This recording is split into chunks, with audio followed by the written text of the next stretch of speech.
guys, I just wanted to make a video for you showing you like a full day of eating because today is, I'm just over 5 weeks out from an NPC bikini competition, and today is a no carb day on my carb cycle. I call it no carb. I will eat up to 25 grams of carbs today, and I made a video making breakfast, but it didn't turn out right, so I'm just going to tell you really quick what I had for my first meal of the day, which was at like 1:30 in the afternoon because I woke up really late today, was up late working last night, and so my first meal today was one of these thin and trim chicken sausage, spinach, and red onion. They have 70 calories each, 2.5 grams of fat, 1 gram of carbs, and 10 grams of protein. I had that with 3/4 cups of egg whites, and I scrambled them up in a pan with a teaspoon of Kerrygold butter.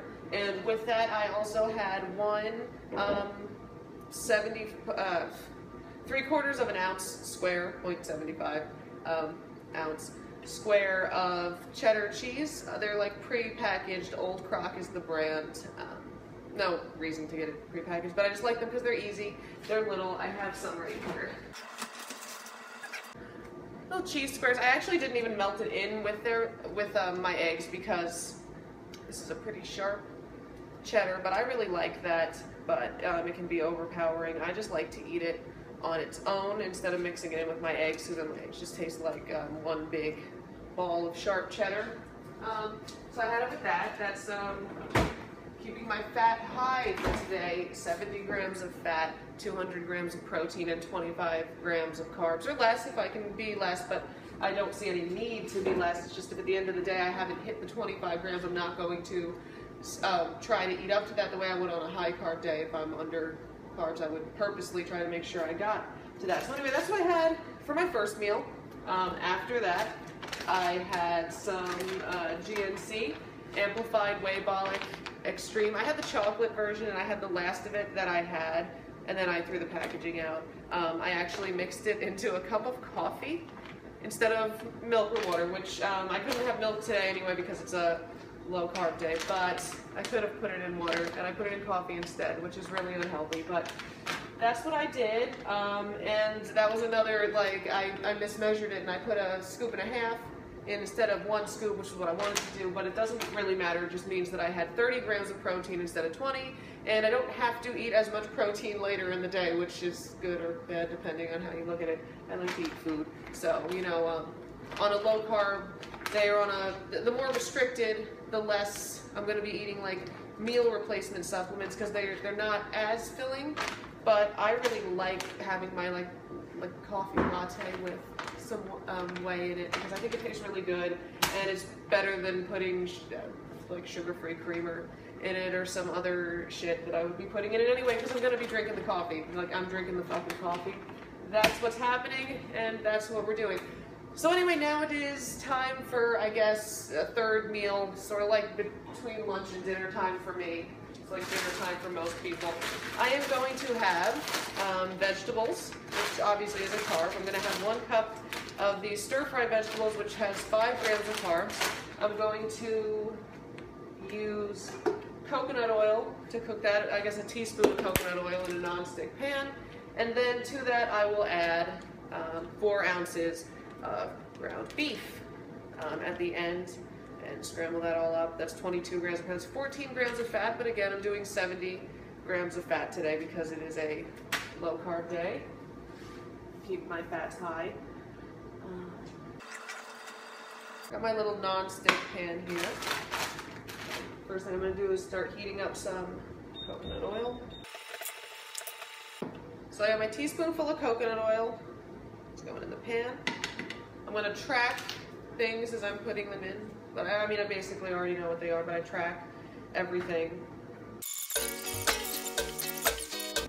There we go. That is a meal that is 276 calories, 23 grams of protein, 5 grams of carbs, and 18.6 grams of fat. I still have 112 grams of protein, 16 grams of carbs, and 36 grams of fat to go for the rest of the day. This is how I've been eating for a little bit now, I guess. I was maintaining it around 133, 132. I'm 5'8" at 2150 calories every day, but I was having a cheat meal, or maybe even a full cheat day, like every 3 or 4 days. So really, I was maintaining on more, probably more like 2,300 or 2,400 calories a day. All right, so I got that back in the freezer. I'm stirring these up, and I'm going to use this food scale and a little paper bowl or a plate. I don't know about any bowls left. A paper bowl to weigh out 4 ounces of ground beef. This scale came from Walmart. It's acceptable. Seriously, I think it cost like, I think it was less than $10. It might have been like $4 or something like that, and like not on sale. They have nicer ones there for like $15, $20, which I don't think is like a grand investment on a food scale. But even if you can't afford that, they do have this like really cheap one. And if you can get a better one, I'm probably going to go back and get a better one eventually. But it's not like pressing to me right now. That's 4 ounces of ground beef. And I'll put some seasoning on that while it sits here. I said this in the video I made earlier that I'm not going to post because it's horrible. And mentioned that I am not restricting seasonings or salt or pepper right now. I see people being told weeks out, I'm not like a registered dietitian or anything, but I see people being told weeks out from competitions, you know, don't include any salt, pepper, seasonings, they'll cause cravings, they'll cause whatever. And I just wonder, like, how are these people, you know, I get it, and I understand that, like, high sodium in food and too much salt can make you, you know, crave more of it, and artificial flavoring, artificial sweeteners, you know, and real sweeteners too can cause like more cravings and all that. And you know, I understand that, I believe that it's true, but at the same time, I think that if you're putting someone on a diet that is so bland that everything that they're eating is just like typical like unseasoned bodybuilder food, which still, this is like vegetables and like ground meat all like scrambled up. That's like a typical bodybuilder meal, but I put on salt, pepper, and I just put this on. I didn't say anything. McCormick Perfect Pinch Cajun seasoning. I know a lot of people are all about like that, like sodium-free shit. This one has salt in it, and they put salt in this. And right now, at over 5 weeks out, I don't think that that is going to, like, water retention isn't going to be affecting my fat loss so much. If it, you know, water retention from sodium, it might make me look bloated that minute or that day after I have consumed that sodium. And this shit is still not fucking thawed yet. Can you believe that? How long have I been talking? 16 minutes now. If a lot of people make the mistake of, I gotta put this in the pan, putting it down. A lot of people make the mistake of spending a lot of money on organic fruits and vegetables, which is important, but then they're buying conventionally raised meat, or they'll spend more on, like the price of this at my grocery store is comparable to the price of a 90-10 beef. It's more expensive than, it's either 85 or 80% the grass-fed beef at the grocery store, depending on the week, and it costs about the same as the 90 or 95% for conventionally raised beef. And a lot of people will think, oh, I'm getting the lower fat one.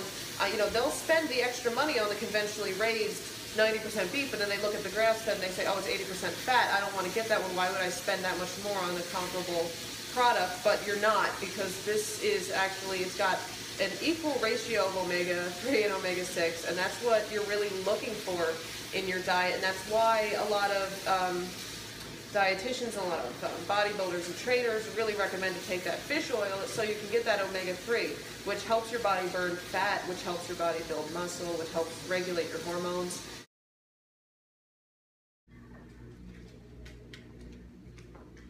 It's not a terribly big meal. My meal earlier was, I wish I had saved it, because the point I was making with that meal earlier is that, you know, with the egg whites, with the amount that I was having, and then this chicken sausage, which was really low in calories, it really was like a bulked up meal for the size that, for the amount of calories that were in it. It was less than 300 calories, but it was a really solid sized little omelet thing that I made for myself, and I was really proud to like show that to people and be like, see, look, here's a good meal that is, you know, you're not going to be hungry when you're done with it. This is a little bit smaller, I guess. It is, you know, takes up this much space on the plate. Can you see that? I mean, it's enough food. On my fork.